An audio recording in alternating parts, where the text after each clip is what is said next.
Welcome to Investors Guide. Thank you so much for tuning in. On the show, we're going to continue to help you navigate everything that's going on in our market right now. Dhirendra Kumar will join us as well. Remember, if you have any questions at all, you can write to us. Our email ID is at the bottom of your screen. We're going to try, of course, and help you decide whether or not you should stay with your current home loan. That's the big problem that everybody's writing to us about. Also, we'll take a look at the ICICI Prudential Balanced Fund, and we'll tell you if it makes sense to buy that second home. Well, let me welcome Dhirendra Kumar into the show. Dhirendra, thank you so much for joining us. We're getting a lot of questions about the fact that there are still people who have written to their banks since January, which is when the RBI handed over, perhaps, the last rate cut, and everybody was expecting their loan rates to come down, but they haven't. A lot of the home loans are still at 9.5% and sometimes more, whereas banks are offering new loans at 8.3 or 8.4. Now, the question here is this, and I have a couple of questions about this. First of all, do you believe that the rate cut cycle is over and the RBI is not going to give us any more rate cuts? Yeah, I think so. Last monetary policy, RBI was very clear, and that is what led to, the whole, I would say the steep correction in the bond prices. Most bond funds actually suffered as a result of that. So that looks like, for now, I don't know about, distant future, but RBI was reasonably clear on that. It not only did not cut the rate, but it clearly gave a hint that it's unlikely to be doing so in recent future. That's one. Now,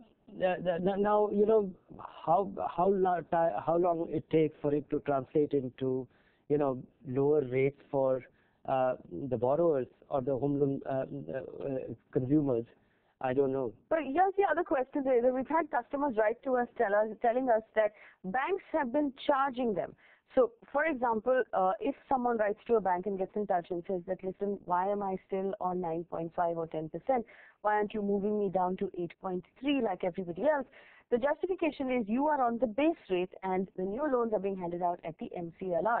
If you want to be switched to the MCLR, you are going to have to pay a fee of a certain amount that has been ranging between 3,000 rupees up to 6.5 or 7,000 rupees. Do you think it is ethical? Legal will depend on what contract was signed between bank and customer, but do you think it's ethical for banks to be charging this money?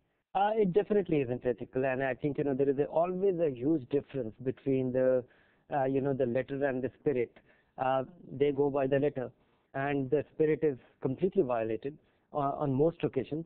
But I think, in this case, it also is a matter that, when the money, because in case of banks lending this money, they do, most banks actually, have, they lend long term, and most of the deposits that they have, or most of the borrowings of the bank, will be medium term, short term. So they will actually be, taking an asset liability mismatch, where they don't have a long term borrowing, which has been locked into a certain rate, which will be at a variable rate. So, these are floating rate borrowings for the consumer, and it must get aligned over a period. And I think, it is fair for banks to actually have a 6-month window to realign those rates.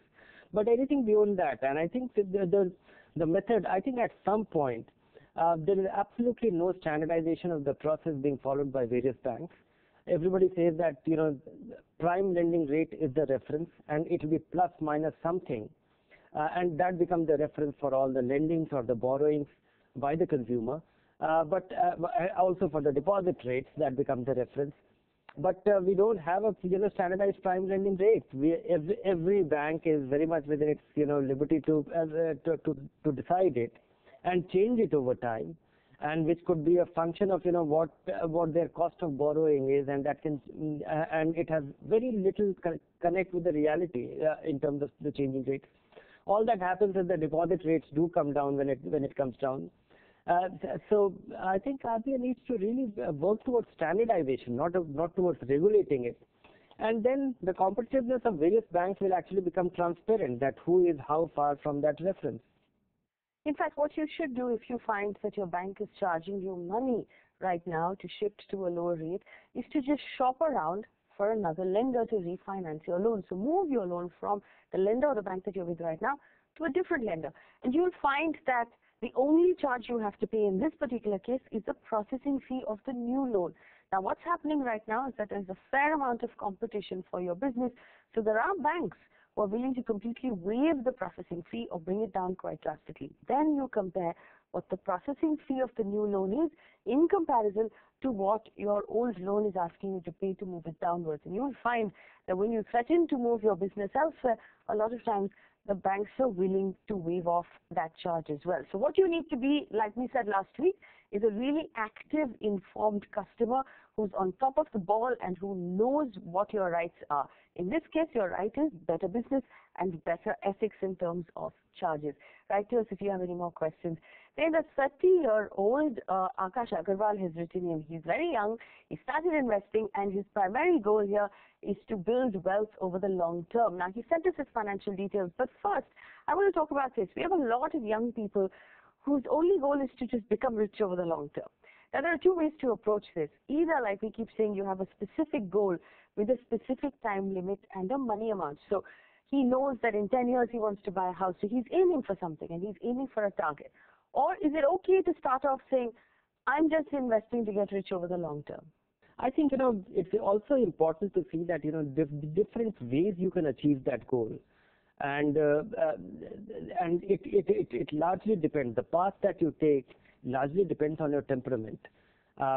If you are a very interested investor, if you really enjoy reading, enjoy reading balance sheets, curious about companies, how they function, what they do, then it becomes very interesting.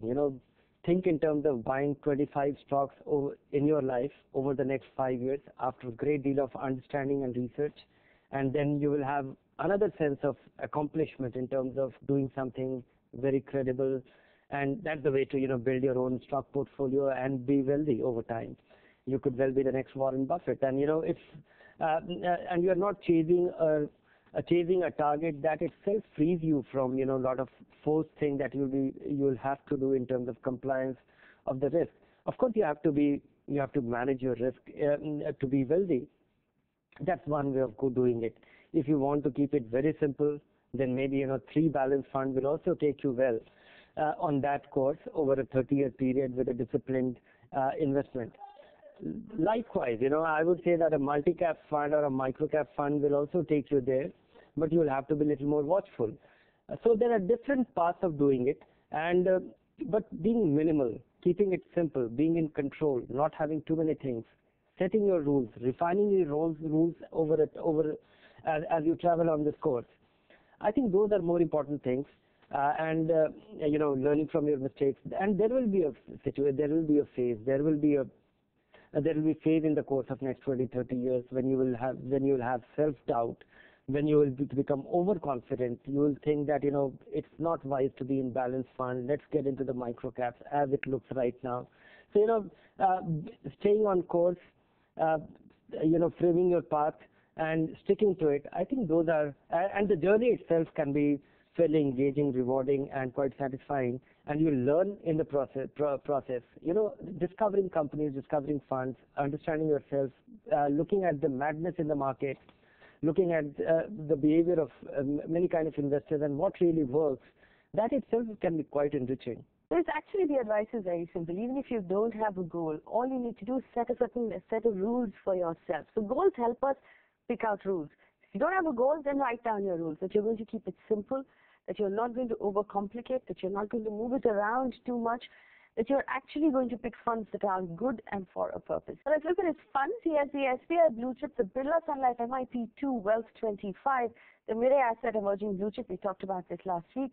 The DSP BlackRock Tax Saver, the DSP BlackRock Microcap, iPru Long Term Equity, iPru Value Discovery, the Birla Sun Life Equity, Franklin Ultra Short Term, which he's invested in a lump sum. First of all, when I look at it, it's breaking the first rule, which is to keep it simple and to only use funds that are easy to manage. There's a lot going on in this portfolio. I don't understand why he needs to have the MIP in a portfolio at all, Dhirendra. I would say that, if he's taking the fund route, he should have a decent combination of 3-4 different strategies managed by different fund managers of multi-cap funds. Because those funds will also invest in small caps, mid caps, to the extent needed at a certain point, and will keep away from it when it is not opportune. And a small part of his portfolio looks like, of course, 2 of these 8 funds are tax saving funds. So not much can be done about it, and they are fairly good, the good funds. But beyond that, the other 6, I would like him to, zero in on 3. ICICI Value Discovery kind of fund, or, Birla Sun Life Equity kind of fund, and maybe, just one more mid-cap, the Mid Asset Emerging Blue Chip. These 3 funds will actually give him different strategy, different style of fund managers, spread across different fund companies, and he will be able to scale down. And the other advantage of such a focus in his portfolio is that he becomes interested. When you have 8 funds, 10 funds, and a small amount of money going into each of it, when they struggle, you say, don't think hard, you don't act. The inertia, our psychology is against us in terms of, correcting our mistakes or something which is not working out. And we generally tend to, square up our positions with our winners. So it'll be important. Funds are different. They are not stocks. They change. The character of a fund actually changes over time. The cyclicality is visible. Some strategies work very well, and at some times they don't do well. And it's important to benefit from that fund, not to discontinue your investment when the time is not good, because that is what translates into, enhances your return. So, doing these 2-3 things, getting your focus, being interested, and stick to that plan. Well, Sharon has written in Dhirendra, she wants to begin investing for her child, so she has a 10-year horizon, and she wants to know how she should go about redeeming that money. She's saying if she starts at 10 years happy, does she have to take the money out only at the end of 10 years? She wants to start investing in Canva Rebecca Emerging Equities for 8 years.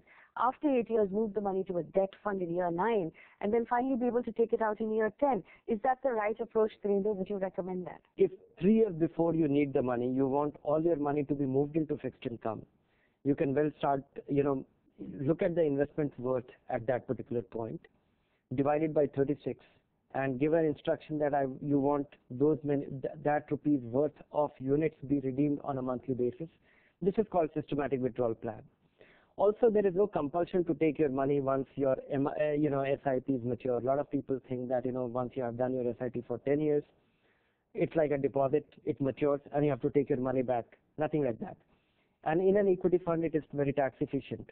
When you implement your SWP after, or do any kind of withdrawal, after holding it for 1 year and more, as per the way the tax laws are today, all your gains are completely tax free. So mutual funds provide you all the ease of structuring your withdrawals and investments at your convenience, and this can be done. One thing I would like to just forewarn her, that mutual funds are subject to wild variation in performance. Canara Robeco Emerging Equity Fund is a promising fund, but you should not invest and sleep over it. It's not a deposit, and I would not urge her to look at it every 3 months or every year. But this is an important money.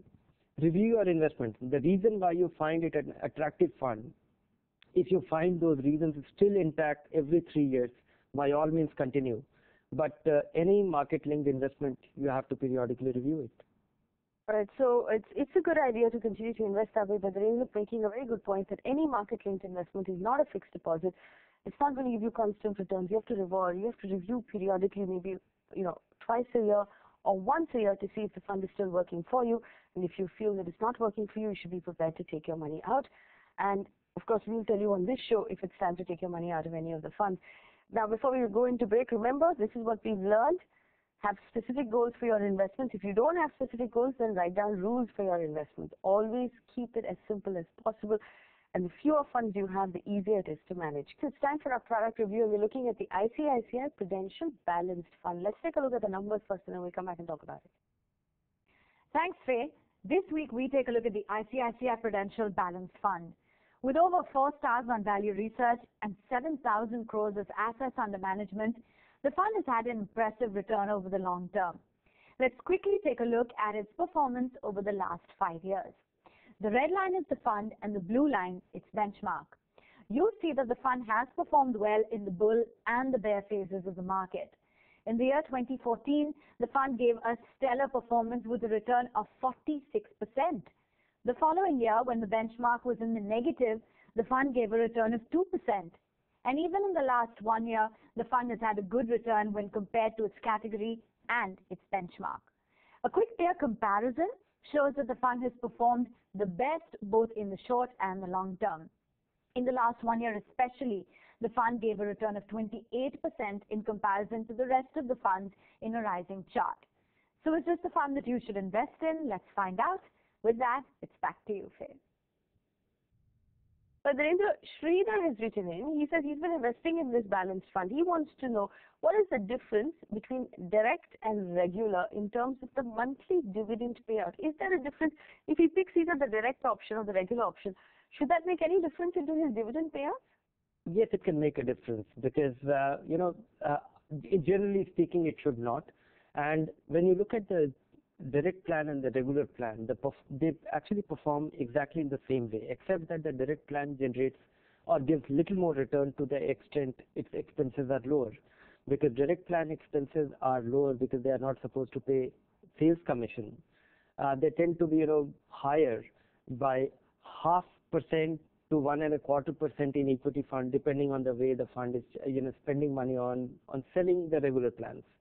But there could be a difference in dividend because the SEBI laws, so in terms of performance, there is no difference. But SEBI disallows funds to pay dividend if the fund has not been able to realize the gains from its portfolio in the so the dividend plans, the direct plans are smaller. They start all direct plans. SEBI mandated funds to launch the direct plans on 1st of January 2013. So they haven't, and all other funds are older. So, and funds are not supposed to pay dividends out of if they don't have distributable surplus. And they define the distributable surplus as money which was invested and they have been able to realize the gains, which means even if the NAV is higher, you invested 10 rupee and it became 13 rupee. But that 13 rupee is appreciation, but it has not been sold and it has not been realized by way of gains. It should not be paid as by way of dividends. And this was done to plug a loophole that a lot of funds were allowed giving dividends which was not necessarily out of gains, but it had an unintended consequence on this. So the direct plans may not give the dividend because of this technicality, but the performance of direct plans will always be little higher or superior than a regular plan. Now, important thing is that in case of a mutual fund, in case of any open-end mutual fund, dividends don't matter. Performance matters. If your 10 rupee becomes 15 rupees and you want to take 5 rupee out, or you want to take 1 rupee by way of, you want 1 rupee out of it. Whether it comes to you in the form of a dividend or you can take it at any point of your choosing, then actually depend on the fund company to announce a dividend, and it has absolutely no implication once your investments are over 1 year old. All right, so remember that the direct option is always better than the regular option in terms of returns, and the growth option will be better in order to really make your money work for you rather than the dividend option. Let's look at the balanced fund, Dhirendra. 4 stars on value research. Would you recommend investors who are holding it right now continue to hold it because the return has been above average, but does it beat its competitors? Yes, this has been an impressive fund of late. It wasn't so in long time ago in 2008. It wasn't so. But I think today it is managed with a far greater thought in terms of what a balanced fund should be. Of course, I would say that all Indian balanced funds, the ones which we call balanced funds, are not balanced fund. In fact, even our stable growth portfolio, which is filled with all kind of balanced fund, 4 or 5 of them, they are not truly balanced fund. They invest up to only 25% of their money is generally invested in fixed income, remaining in equity, and that 75% into equity. It ranges between 65 to 75, which means at least 2/3 or 3/4 of the money is in equity. So I would say that, and because of taxation rules, this has happened. These balanced funds actually, when they started with 51%, half equity, little more than 51% equity, 49% fixed income. So they were truly balanced. No longer, because after that the tax laws were changed that something to be eligible as equity, it must be over 65% and more into equity. So these balanced funds shifted their equity allocation to this much. So I would say that today these are growth-oriented, conservative equity funds, so to say. And Anyway, it is of appeal to investors who are looking at stable return with less volatility. And on that count, this fund looks very impressive, particularly for the equity strategy that it follows. I'm wary of a fund of this kind, the 65-70% allocation to equity and remaining in fixed income, of the kind which is filled with mid caps and small caps and could become very volatile and could be very disappointing for the kind of investors it is meant for. So ICICI, Prudential Balanced Fund looks good for its, value-oriented strategy followed with its equity, and it has really got its, got its design well since December 2000, mid-December, so mid 2015 or so. So, Dhirendra, what's your star rating on this fund right now? Would you give it 4 stars like it has on Value Research, or do you think from an investor's point of view it deserves higher? It definitely deserves higher because, in the balanced fund category, we have a lot of funds which are getting slotted as 5-star, but they're fairly aggressive equity allocation. The 65-70% into equity is fairly aggressively managed. As compared to that, for the kind of deal which a balanced fund investor is seeking, which is greater stability, this fund actually qualifies better. So 5 stars there for the ICICI Prudential Balanced Fund. Remember, they are saying a couple of things about this balanced fund. It is an equity fund fundamentally, but slightly more conservative. So if you're the kind of investor who wants equity, and so many of you have written to us over the last couple of weeks saying the fixed income rates have come down, you're not really sure what to do, then a portion of your money might make sense in a fund like this one. If you have any more questions, get back in touch with us. In our Buy a Home segment, Vinay has written from Bangalore. Now, he has one home in Delhi, which is self-occupied, another home, which is let-out property, of which he claimed interest deduction of 3.5 lakh rupees in the year 2016-17. He says he understands that 17-18 onwards, that claim will only be restricted to 2 lakh rupees, and that is true. He wants to buy a third home now, which will have an annual interest deduction and the annual interest payment of 3 lakh rupees, and he wants to know if he'll be able to claim 2 lakh on each property. I don't think that will be available to him. From what I understand, the finance minister made it very clear that he is capping that interest deduction on loss of house properties.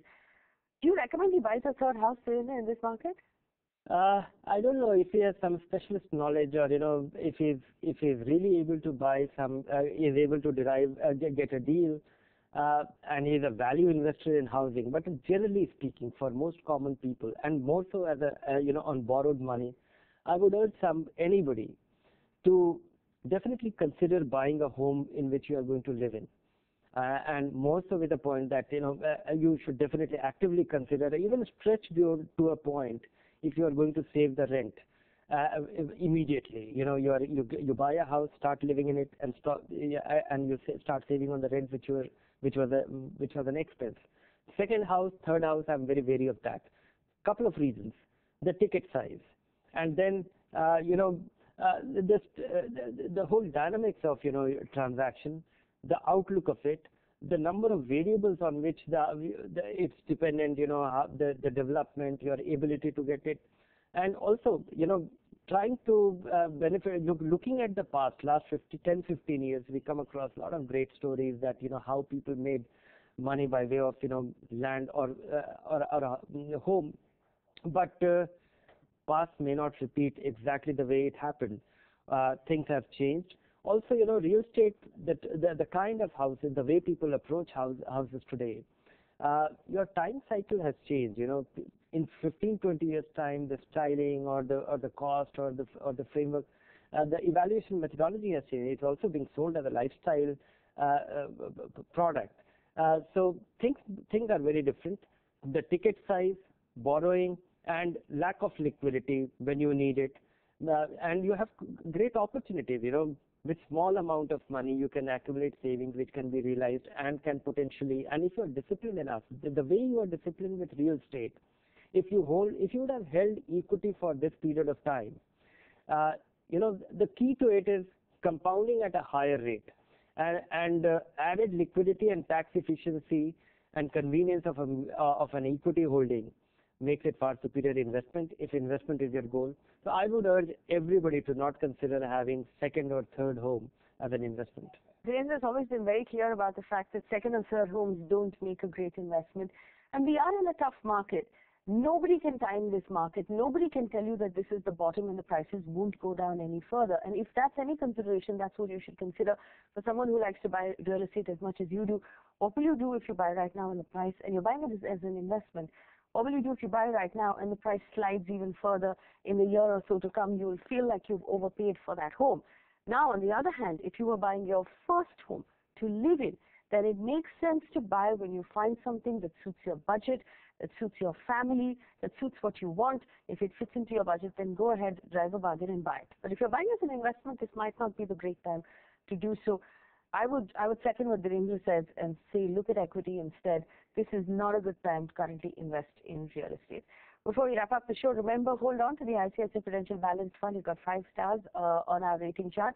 Avoid investing in a second and a third home. Use equity or mutual funds instead. Dhirendra, thank you so much for your advice this week. It's a wrap on Investors Guide. We're both available on Twitter, and our email IDs are at the bottom of your screen. So feel free to get in touch with us if you have any questions. Thanks for watching.